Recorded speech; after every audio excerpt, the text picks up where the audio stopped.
Yo, yo, yo, yo, yo, yo, yo, yo, yo, yo, yo, yo. It's your boy Uche. I got my boy DZ. We are the Ill-Advised Wise Guys. Check out the full podcast, link below.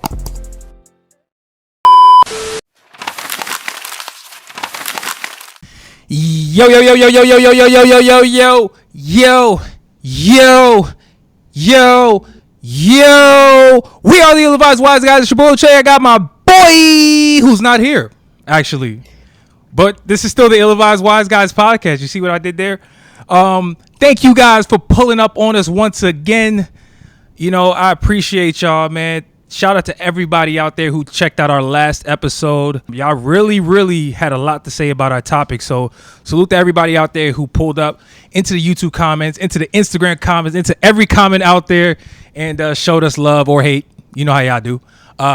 Nonetheless, if you're new here, stay a while. If you've been here before, stay even longer. I want to make sure to roll out the red carpet. We have a special guest taking over for QD, and it's maybe a permanent spot. You never know. It all depends on how it goes.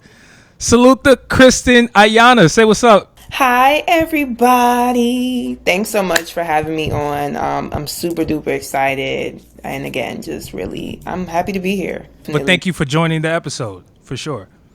Of course. First and foremost, I want to say, make sure if you're listening to this on an audio platform, hit that subscribe button.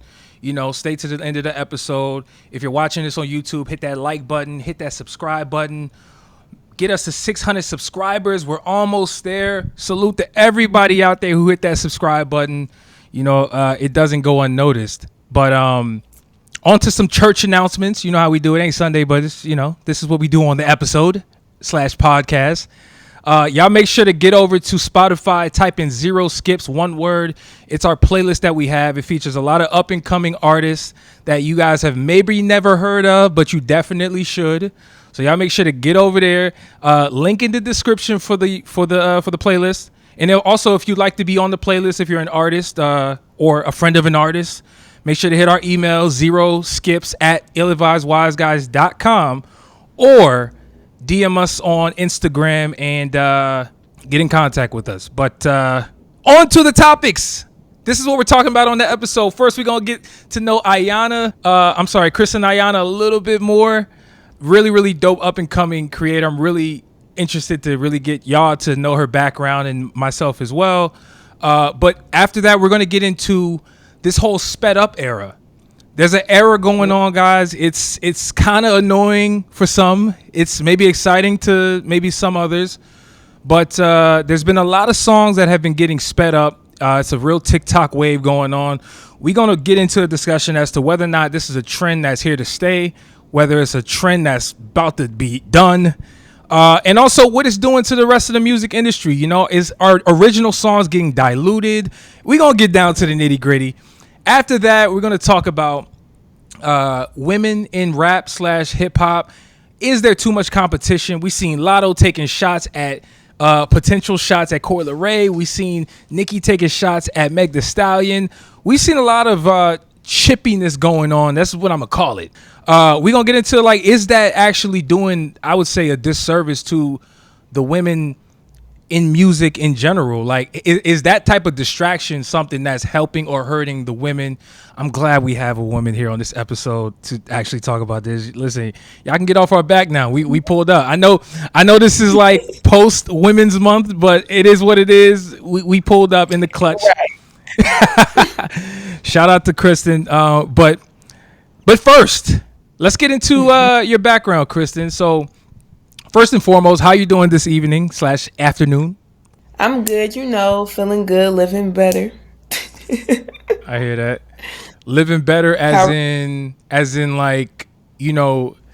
you're driving your dream car, you're living the life, or you still hungry out there and you working towards goals? What we talking about? We still working towards goals, Every day is a grind, but we're blessed and we definitely are seeing the rewards for our hard work. So that Absolutely. Is the space that I'm in. I want to give a little background real quick before we get into your background, because like I was telling you earlier, I found you on Instagram. You know, this is a lot of times how I connect with people, and I was really, really impressed at a platform that I stumbled upon called Black Talk Radio, and I had to hit follow. You know, I like when people highlight black anything and everything in a dope and interesting way. And lo and behold, found out you were the person behind the brand, and I know you do Yeah. so much more as well. So if you could Right. kind of introduce yourself to our audience and just tell us a little bit about, you know, your upbringing and what got you into this lane of being a content creator, because I know it's a Of very course. hard grind. So talk to us. Like you mentioned, my name is Kristen Ayanah. I'm from Jersey, big Jersey. Don't play with us. My background, my both my parents are Jamaican, so I feel like out the gate you just come out confident because Jamaicans, if you know, you know, like we're the most confident group of people. So how I got into the industry, let's see. In high school, I my senior year, I had a cousin and she went to Rutgers, Newark. You know, she was studying like journalism.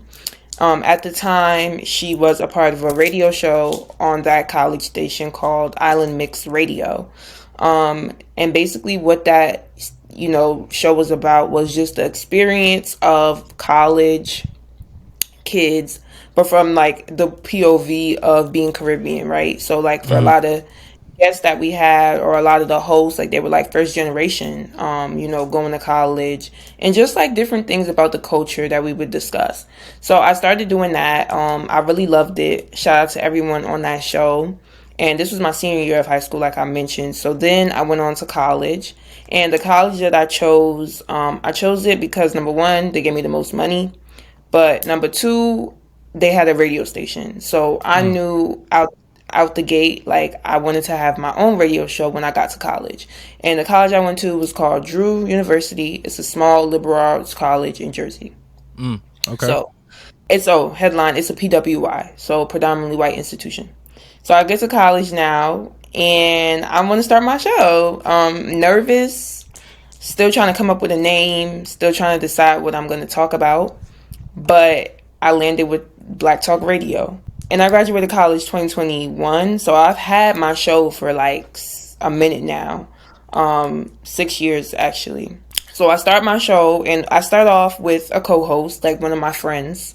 And at this time I was also studying media and communications. Because again, like I just knew I wanted to be in the field of journalism because I had, a little bit of that experience my senior year of high school with that radio station. And also during my senior year of high school, I created my own YouTube channel. So I would do like vlogs, interviews, and all that stuff. So now I have my own radio show at college, Black Talk Radio. I'm doing it like every week. And when I first started, I wasn't interviewing anybody. So I was just talking about different topics that related to like, being black and in college. Then Yeah. I started interviewing like a couple people on campus. Then it led to, okay, I love music. Like music is my baby. I've always been into hip hop, rap, dance hall, reggae, all that. So then I started bringing like local rappers to come on my show. So now they're pulling up to the school. Then I was like, okay, but like because I go to the PWI, I'm like I want to make it a little bit more fun. Like I want to bring a little bit more flavor. So now we start having like open mics and concerts, and Okay. I'm bringing like all these rappers, these singers, and they're all black, of course, to this institution. And it's like, okay, not only the black kids are coming and enjoying my events, but like I have other races as well. So that was Black Talk Radio in college. 2021 I graduate. Now when I was doing like online school and stuff like that, I was doing like virtual interviews, the Instagram lives, similar to like a lot of other media outlets. Right. Funny enough, I interviewed some dope people during that time. I interviewed Lola Brooke. Oh wow, dope. Yeah, in 2020. So shout out to her. I'm love seeing her growth because that's someone I was following for a minute. So 2021 now, I then moved to a local station in Jersey called Tap In Radio. It's like an online station, and I'm going there every week, and I'm doing my show. I'm doing like virtual interviews, but I'm also doing like in-person interviews, and I'm also talking about topics. Then that station got shut down because the building got bought out. So now this is September, October of 2022. So I'm like, okay, the building got bought out. The owner doesn't know what he's gonna do. He's trying to figure it out, but like I can't stop doing my show. Like that's just no option for me. Right. So I'm like, I could curse. What? Of course. This is the ill-advised wise guy. We got to tell everybody this because like that's what this is for. Safe space to get your shit off. Got it. So I'm like, fuck it. Like at the end of the day, I still have to do my show. Like I can't stop. So then I'm like trying to find a studio space that I could, do my show. Right. So I'm looking all over Jersey. Like shout out to my mom. She really was like, helping me along this process. Like, so I finally found a place. And now that's the current space that I'm in. And I've been able to really just make it my own, You got a dope vibe. You got a dope vibe. I encourage everybody out there to go to her. Go to Black Talk Radio. It's on Instagram, just one word, right? Black Talk Radio. Right. Black Talk Radio. Y'all go to Black Talk Radio. Y'all check out her the intention behind the whole brand and what's set up. But yeah, go ahead. Yeah, so I got this space now where I've been conducting interviews and things of that nature, and it's really been going up. Like I said, I'm a big music girl, so I'm still interviewing a lot of music artists, but I'm also tapping into different lanes as well. Last night I just interviewed Fame. She is a popular manager out of New York. She has her own brand called The Intro Experience. So I got to chop it up with her. We've had Breezy on our show, who has like the viral Bad Bitches song. Yeah. She's a new rapper out of the Bronx. So we've really just been going up. So that's everything in regards to Black Talk Radio. Aside from Black Talk Radio, I've also, worked other places and have other experience in the industry. So I guess you could say like my 9 to 5, I work in daytime television. So when I first graduated in 2021, I worked for the Nick Cannon daytime talk show in Harlem. Wow. And then I was a digital production assistant. So I did all of the social media for the show along with my boss. Now that show got canceled April of 2022, I want to say. Wasn't that the show where he had to deliver the news that he had lost one of his I remember that. Like I remember that very clearly. Yeah, literally everyone was crying for the whole day at work. That's crazy. That's crazy. So I was working there, and then that show got canceled. So I spent like that summer, just really working with Black Talk Radio. We got to cover some like amazing music festivals like Broccoli City. I covered a Juneteenth festival in Jersey. At Broccoli City Fest, I was able to, interview Tim's, which I was really excited about. And then just recently, August of 2022, I got a new position as a digital associate producer for Sherry, which is the talk show that I'm currently at now. And Sherry replaced the Wendy Williams show. I've been there since August. And we recently, my department, like the digital team, we just got nominated for an Emmy. So, wow! Congratulations on that. I'm sure you had a major part of that. Is being on the team, and you're well traveled. You're well traveled in all spectrums of media. I know you gave us like the chronological rundown order, and I love that you lined it out like that.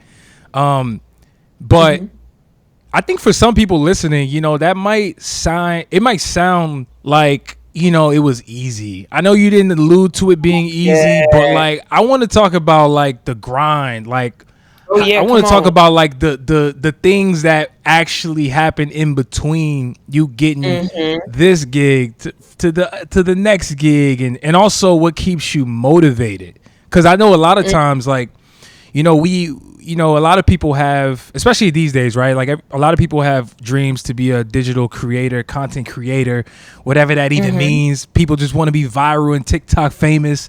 You know, it's a Right. lot of that going on, but nobody really talks about and goes into real depth about the work, the Mm-hmm. desire, the all of the steps that go into making that happen. So like, what keeps you motivated to even, you know what I'm saying, go from Nick Cannon to, or actually to start, you had this dream in college and high school, and then to kind of keep taking those steps to get where you are right now. And I know this is, you ain't at the final step, but what keeps you Right. motivated? You got to be passionate about it, right? I feel like it, and I know it probably sounds like cliche, but if you are passion is what's going to be is going to be the end all be all when trying to make it, especially in like entertainment.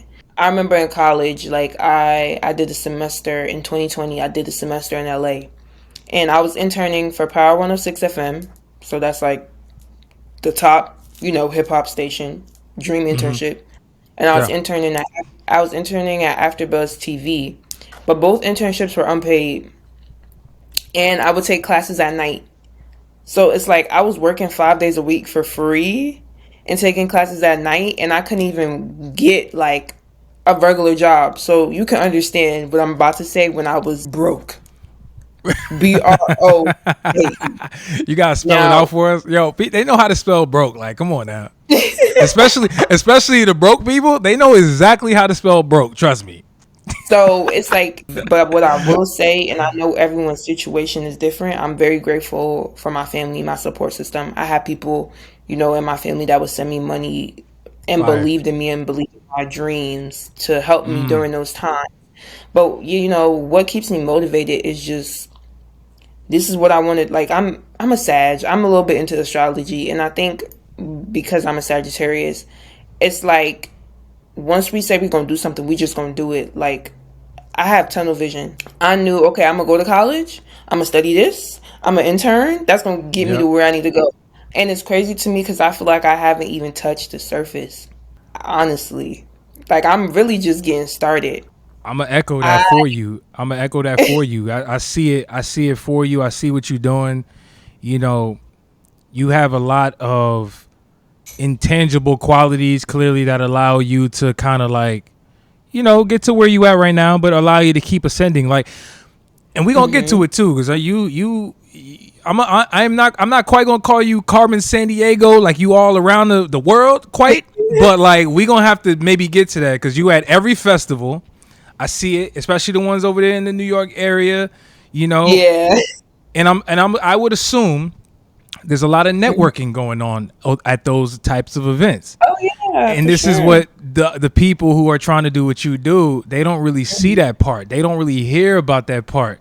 They just Okay. kind of see, the content come out and they're like, oh damn, like she got another one. Oh damn, that's another episode. That's that.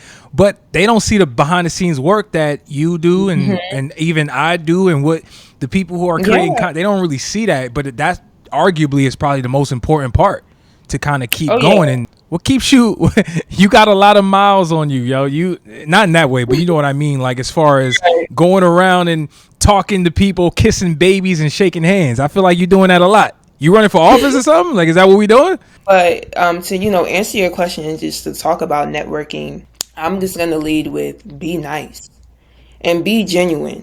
I think being in entertainment, a lot of people feel like you have to network to get something out of it. I've met like, some big name people and I have their connections, their phone numbers because like I was just genuine and I was just myself and I feel like if it's meant to be a connection, then it will be, and if it's not, it's not. And I also want to stress the importance of networking across. That's very, very, very, very, very, very, very important.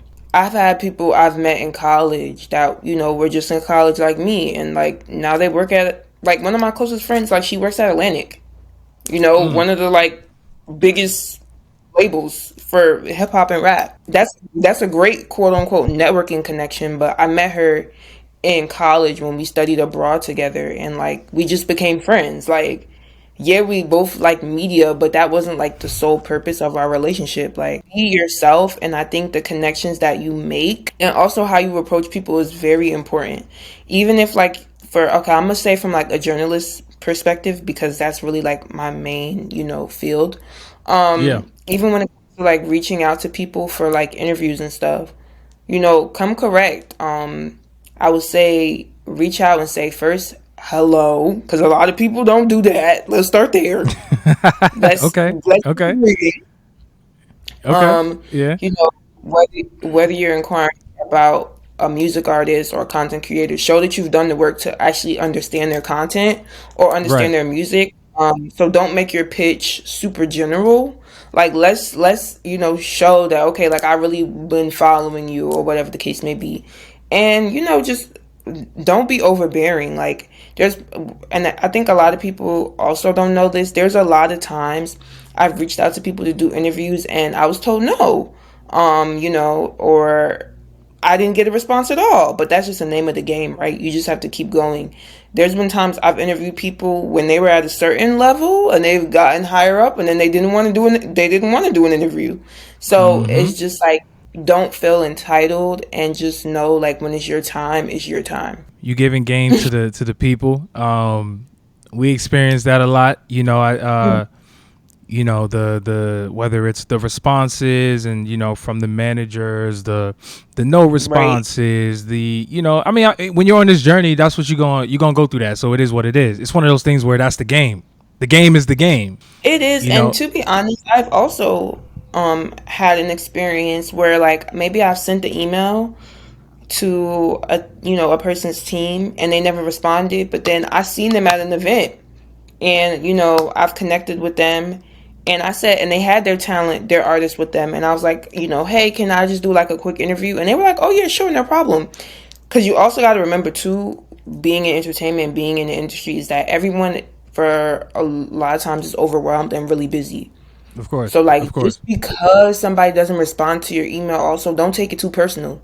Because I'm telling you, like, I literally emailed this person and they didn't respond. And then when I met them, they were super nice. And then I got to interview their artist. So they probably really just genuinely didn't see my email or meant to respond and, like, forgot. Like, so give people grace, because we're all human as well. 100%. I like that advice. I like that advice because I wanna get into where you kind of see yourself going, which we'll get into after. But first, I gotta ask you a tough question. This is the Come on. ill-advised wise guy. I gotta ask you a tough one. Okay, this is Okay. tough. I'm just letting you know.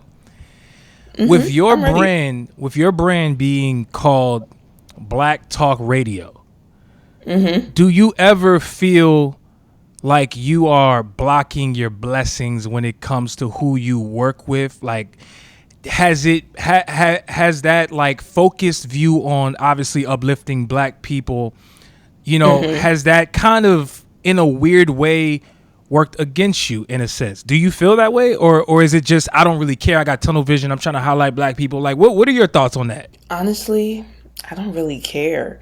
Like, There we go. Get you. I like that. I and like that. I think also a part of, like, being a journalist is to knowing what you're going to cover and what you're not going to cover. There's journalists that strictly only write about music and only write about beauty. I don't Yeah. think they're blocking their blessings. I think it goes back to passion. It's what you're Yes. passionate about. And I always say this too, respectfully, anybody that comes on my show, I'm going hard for them. Like, I'm not just bringing anybody up there. So I think because of that, I know, like, this is my calling and this is what I was meant to do. So until God tells me otherwise, I'm gonna just stick with it. I remember in the beginning, especially because I started this at college, I would get comments like, "Oh, why is it called Black Talk Radio? Like, don't you think that's so problematic?" And I'm just like, I don't like. And it's not to even say that, like, you have to be black to consume the content, right? Because you Of don't. course. Of I mentioned course. before, I have people of all races, enjoying our interviews and things of that nature. I mean, look, like, there's BT, so why can't they be Black Talk Radio? Do y'all know what BT Listen, stands for? we Black we we know. Entertainment Television. Yeah, you right. You right. You 100% right. I mean, you're on point. But I will say this though. I mean, to be fair, if Yeah, I'm not mistaken, I know what you about to BET say. ain't owned by no Uh-huh. black person, and Nah, and I know historically, yes, there's been a focus on black people, but I don't think like everything has been in terms of who they give opportunities to and people getting on the network. Like, it's not all black people, right? I could think about shows like that showed the game, the football show back in the day. It was just, a couple white people on there, but like, they.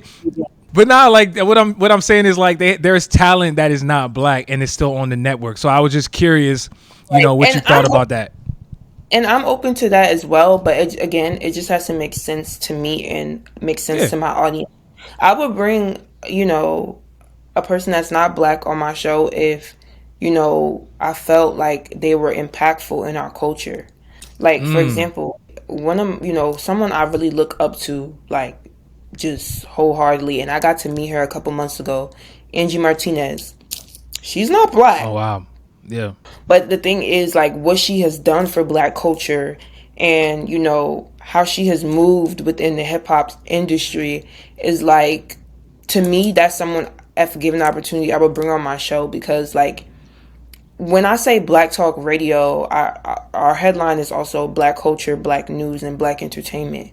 So within Black culture, there are subdivisions. And that's a good point. That's a good point. I just had to ask that because I'm sure there's people out there who maybe are thinking this, Right. or maybe wondering. But no, I respect it though. I respect it. You 100% right about the other cultures that are adjacent. I call it adjacent to hip hop, adjacent to black culture. Is the reason why people say black and brown very heavily Right. these days. Like there's a reason for it. So, Yeah.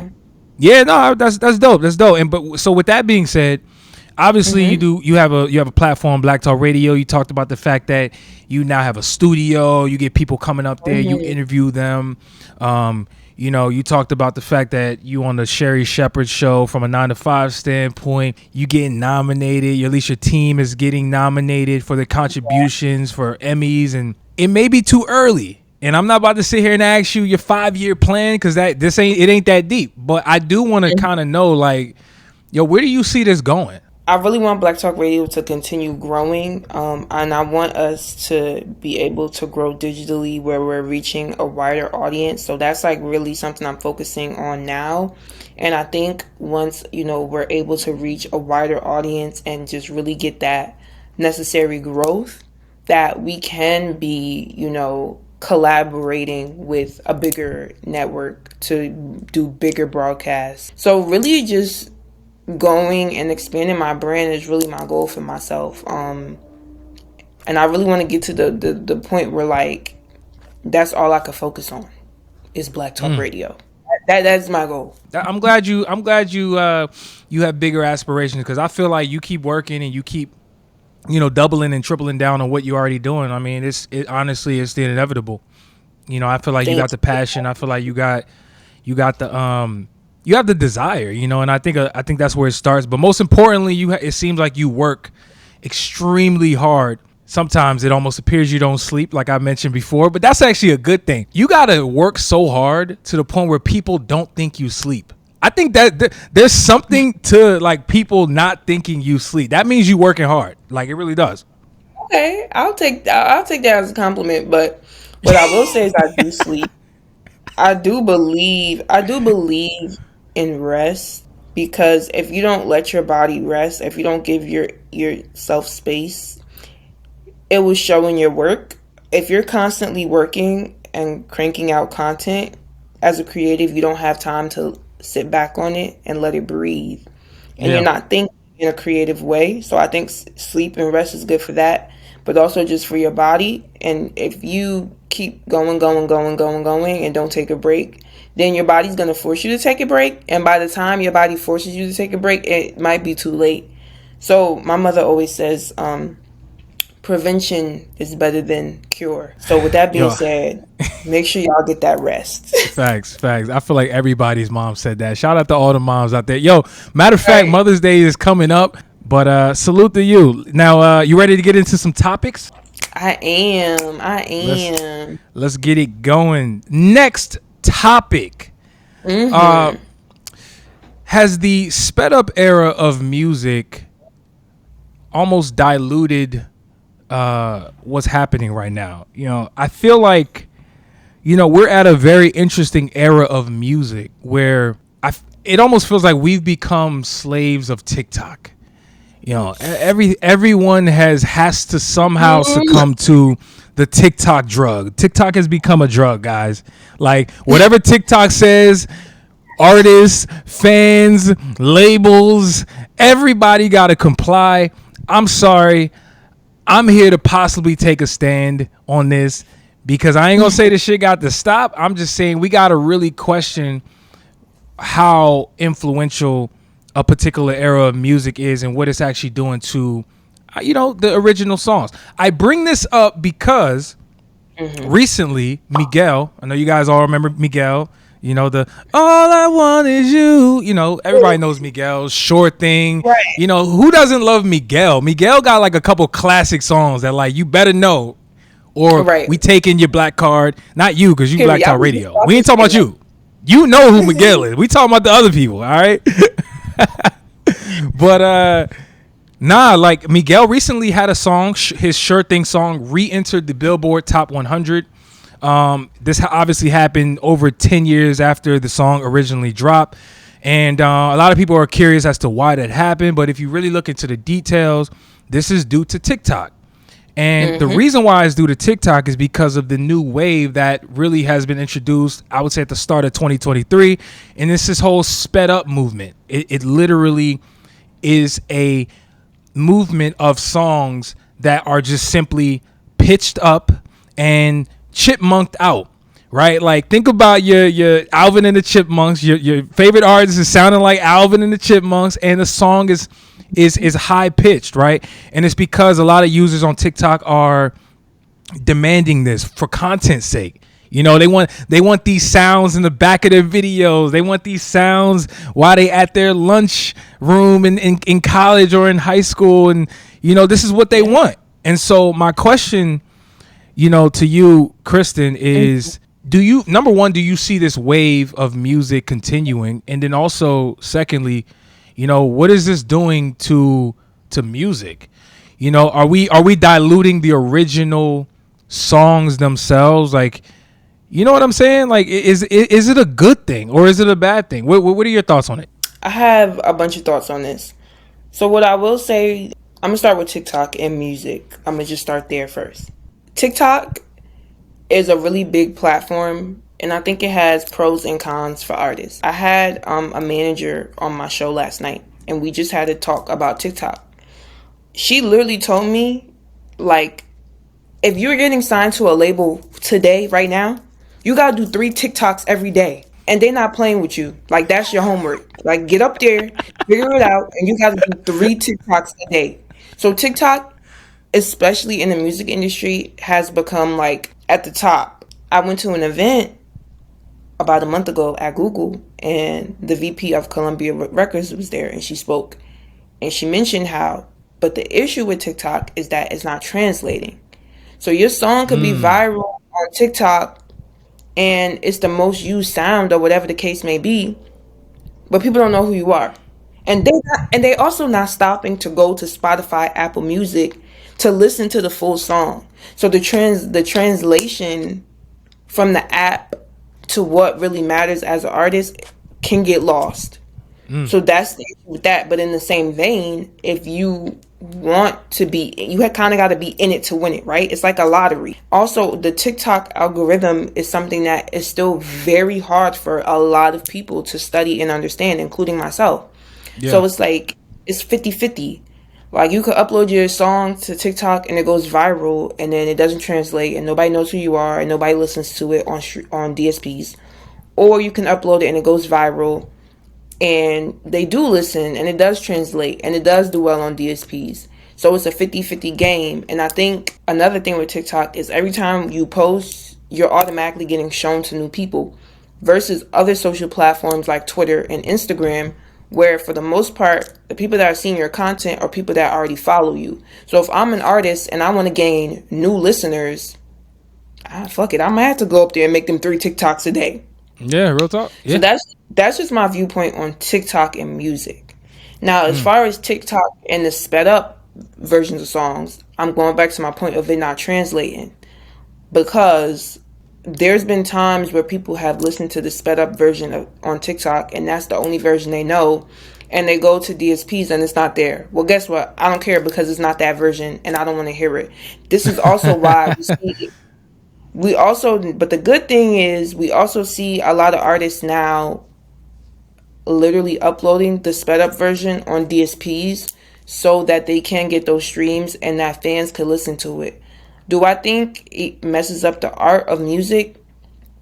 Honestly, no, because over the past years we've had chopped and screwed versions, and I really just think it's another level of that. I also think for the people that want to listen to the original, they will. And what I will say with the sped up version on TikTok, it can introduce a younger generation and new audiences to that artist specifically. That's an interesting, well-rounded take. I will say you made a lot of good points. Because I do think attack this from two different angles. One is the business, quote unquote, business/music industry side of things, and then the other is the artistic consumption, how the music is received and how it was originally intended to be received, that kind of thing. They don't necessarily both have to be true to exist, but which is why I'm saying you make some really good points. From a business standpoint, honestly, the nature of business is supply and demand, right?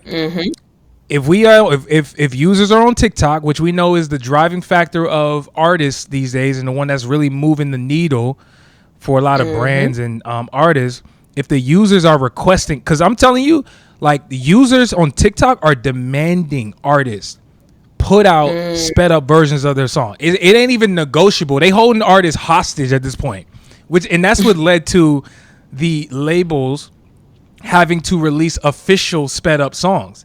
Because if you guys remember, like, before it was like it would be like unofficial versions of these sped up songs that would be released, but now they putting out the official ones, and I just think it's kind of interesting. But again, from a business standpoint, supply and demand, you got to make sure to feed the people who are demanding it. If they need it, go get it, go get your stream. On the other side of things, from an artistic standpoint, from a consumption standpoint, how to interpret music and what it was intended to be interpreted, I do feel like there is something to, let's say, for example, Kendrick Lamar. We all know Kendrick puts a lot of thought and effort into the music that he releases to the world. He only dropped like every 5 years, every 6 years. Right. He going off and living life, and he puts his heart, blood, sweat, effort, everything he has into the music that we ultimately hear, only for someone to speed it up because some TikTok youngins want to put it in their video. It's like, okay, I get it, y'all, that's what y'all want, but is it really? Are you really listening to it from the lens of what the artist wanted you to hear from? And that's really where I think this interesting conversation. You get what I mean? It's like you're manipulating the sound.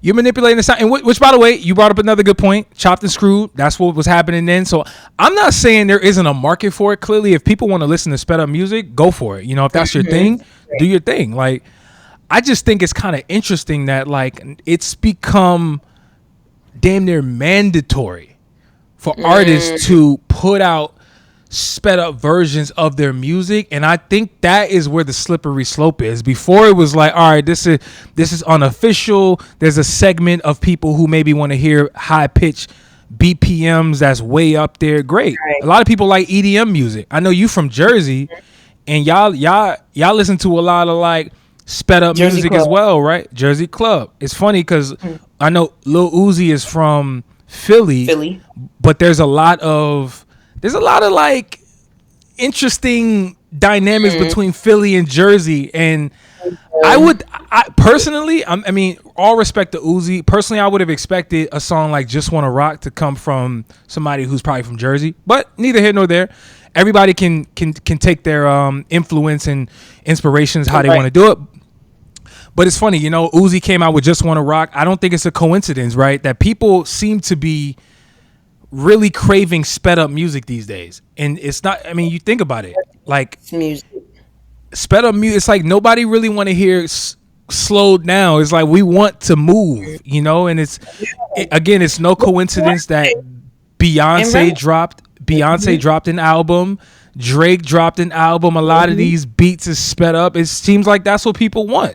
We're just in that era. And even I know, like, when Beyonce made that Instagram post about Renaissance and like what the project meant to her and why she released it, she was like, I just wanted people to feel good. Like, I wanted people to get up and dance. And I think, coming out of the pandemic and, just all the bullshit that we went through as a society, people want music that's honestly fun and feel good. So I think that's where a lot of this sped up stuff comes from also. I try not to sound like the old grumpy man in the room, but at a certain, because I'm really not that old, but it's at a certain point where it's like, you start to realize that like kids really drive music. Like, and teenagers, 100%. When I say kid, I mean like youngins, like the teenagers. Those are the ones who keep the music fresh. It's like whatever it is that they want, people are generally going to conform because that's what the new wave is. Everybody wants to figure out how to stay fresh. Because they are the more like bigger consumer. Like, you could be probably, in your 30s and 40s and you could really love a new artist. But, like, are you going to love them to the point where you're going to go to their concert when the tickets is $500?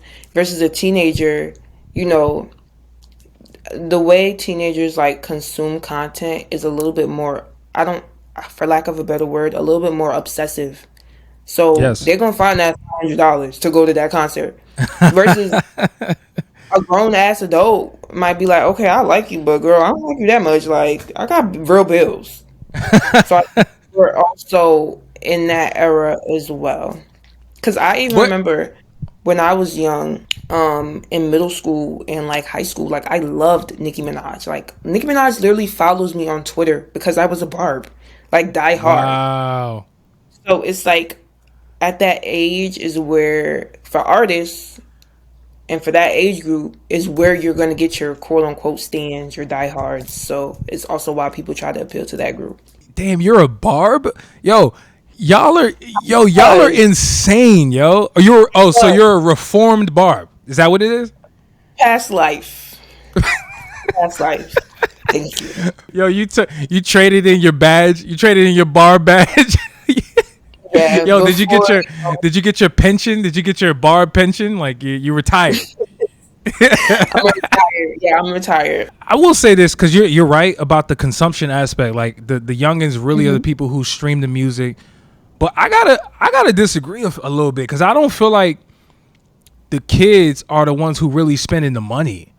Like I don't think like they're the ones that's like buying actually have the money to spend on the merch and really spend on and I mean like I get it. Like you can ask your parents like, okay, cool, give me the ticket. Most likely they're gonna say no. But you know what I mean? I'm talking about the people with the actual money is usually people who actually have a career, who actually have the money themselves.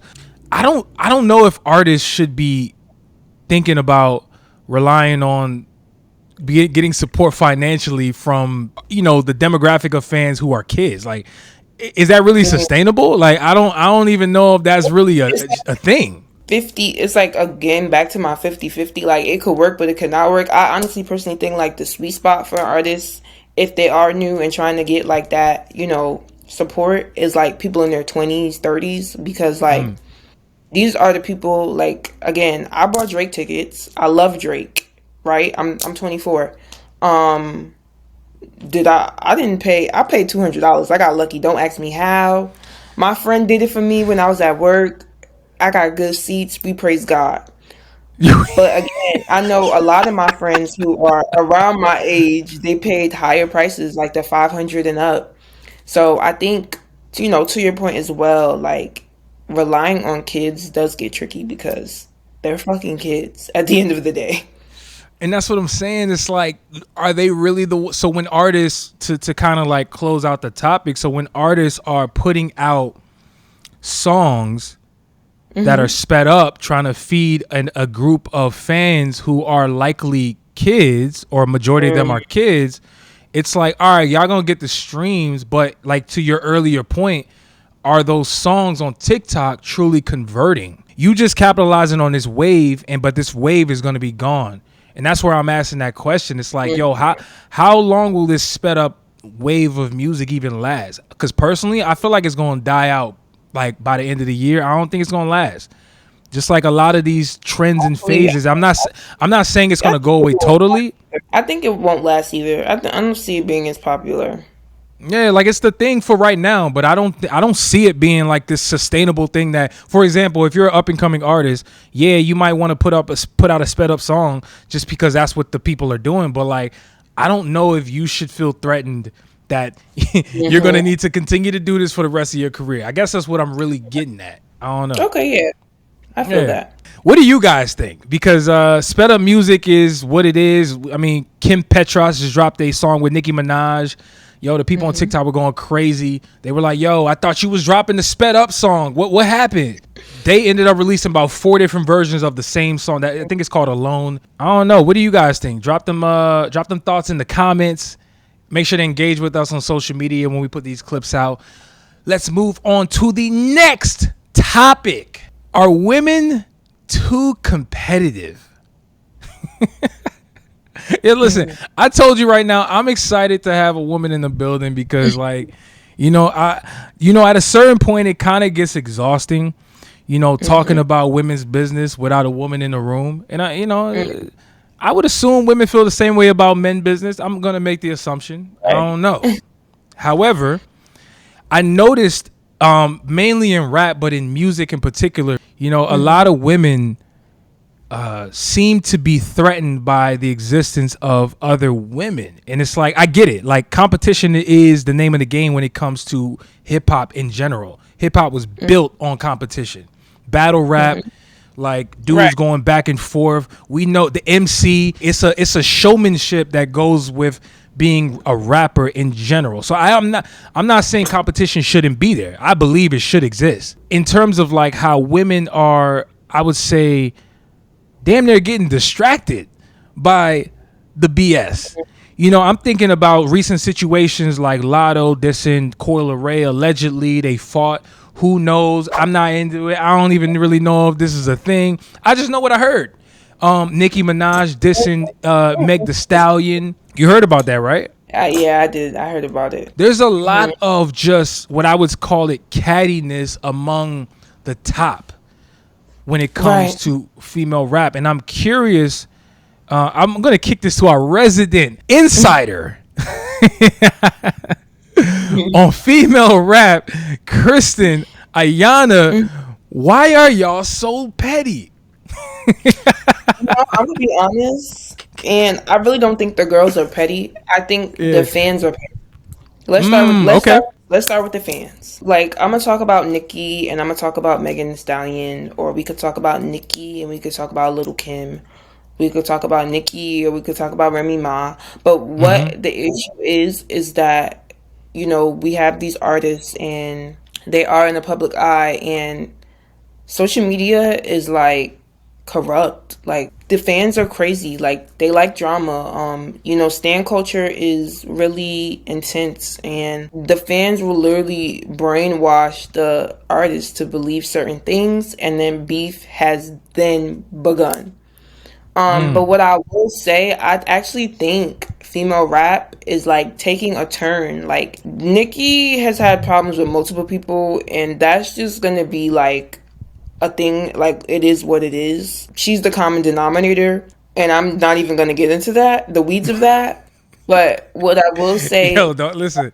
I know you. Sorry, I gotta say this. I know you retired your barb badge, if you will. It's in a former life. But I thought I heard once a barb, always a barb. Is that not true? No? I love Nicki. I love her music, but I wish that Nicki Minaj would like know that she's Nicki Minaj. Okay. All right. I feel like sometimes she doesn't, and I feel like a lot of her fans can relate to that. So like, I don't even think like she should be like in arguments with people, for lack of a better word, that are just coming up in the industry or below her. Like, for example, the Beyonce and Khalees issue, when like that whole thing unraveled in regards to Beyonce and her album, what did Beyonce do? She just fixed the situation, didn't say anything, and moved on. So I think silence sometimes is golden. In regards to like the Coil Ray and Lotto, I really don't think Lotto was trying to diss her. Like at first when I heard it, it did struck me funny because it's like, why did you mention her name? But like the line is smoking on a blunt big as Coil Ray. So she's like Right. insinuating she's smoking on a blunt that's big as how much of a big star Coil Ray is, and Coil Ray thought she was talking about her body. But in the same vein, it's like we all know like Coil Ray has been attacked online like multiple times in regards to her body, and even on the Rap Caviar Hulu documentary, Coil Ray has a specific episode, and in that episode, she talks about, you know, how she was so depressed because she was bullied about her body. So it's like, okay, yeah, you maybe might have not tried to diss her, but in the same vein, I could see how Coil Ray could have taken it the wrong way. So it's like it leaves room to assume. But Lotto has always showed like love and support to a lot of girls in the industry. So I don't really see her as someone that's like, you know, catty or messy. And what I will say with a lot of the new girls, like they are really Wait, showing support. hold on, real quick. I'm sorry. I apologize. Are we really gonna let Lotto get that lie off? Is that really what she said as a defense? She said Coil Ray. She said I'm smoking on a blunt as big as Coil Ray, like she's a big star. We not believing that. That don't sound like cap to you. That come on now, like But here's the thing. But here's the that thing. sound when like Lotto that sound like when Drake said on Circo Loco with the album with 21 where he where people thought he was talking about Meg Thee Stallion. That sound like he was like some of the I know what girl you're getting talking shots, about. but she's still a stallion. And people thought he was talking about Meg Thee Stallion. It was like, fam, it kind of sounds like you're talking about her. Like, is it really I, like? I get it, like, and I wish we could bring Lotto on so she could really clear it up. But what I will say too, I know when Lotto's dissing somebody for a fact. I could name you a couple of songs where Lotto dissed Nicki and didn't say her name. Like the type of rapper that she is and the type of artist that she is, when she's dissing somebody, she's not gonna say their name. So it's like I'm torn, but again, I feel like we are coming out of, you know, this era of the rap girls beefing. I feel like we were really doing good, and then we had a hiccup with this Coil Ray and this Lotto. But they also were able to work it out. Last I checked, like, you know, Lotto performed the song again her second weekend at Coachella. And she was like, you know, Coil Ray, I love your body. And then Coil I did Ray see that. wrote back on Twitter and was like, you know, oh, I misunderstood. It's all love, Lotto, or something of that nature.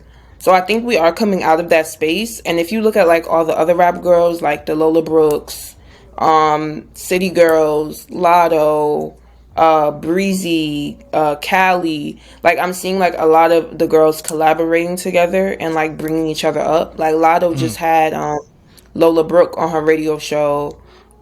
She had Chloe Bailey. So it's like I see more support than versus the arguing and fighting. And it's not to say that we won't ever experience that, because that's life, and you know, Yeah, of male course. rappers do all the time.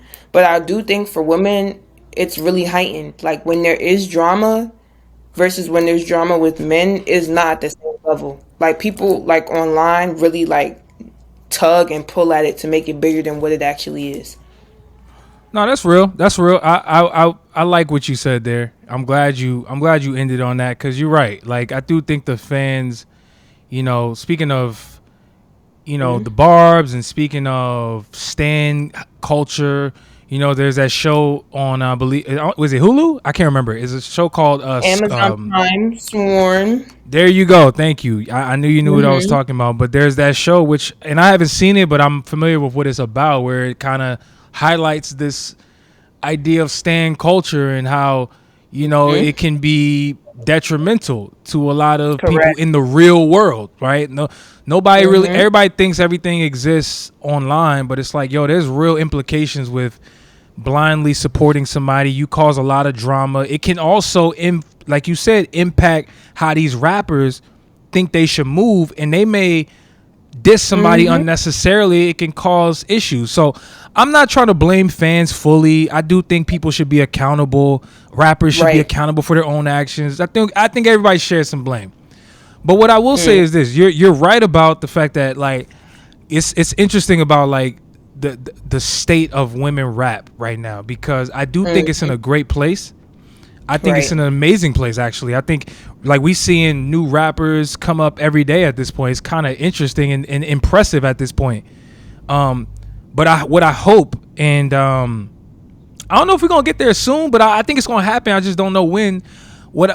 And you tell me if I'm crazy, because I've made this take before, where I feel like while women are having a moment right now in rap, you know, getting recognized, you know, getting that mainstream love, you know, I don't know if we have seen yet a wave of women in rap that are being acknowledged for more than just a record, right? Like, I get it, we're in a different era, so like the album doesn't mean as much anymore. But if you really think about like why I personally believe like Nicki Minaj is so coveted and heralded, is because not only is she a phenomenal rapper, right? Like she better than a lot of dudes. Like, let's be very clear. Right. I do think there's more to what Nicki has been able to do from a body of work standpoint.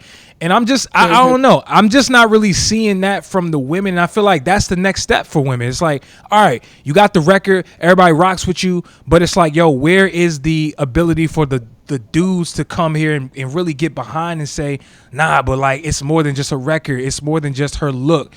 Where's the body of work? Where's the music? I don't know. Maybe I'm crazy. Maybe I'm just not tapped in enough. But I feel like that is the piece that's not there at the moment with this new crop. It is music, but again, I do agree with you that we're not seeing like major bodies of work anymore, because I don't know if like the thing with the new girls is that they are still very new.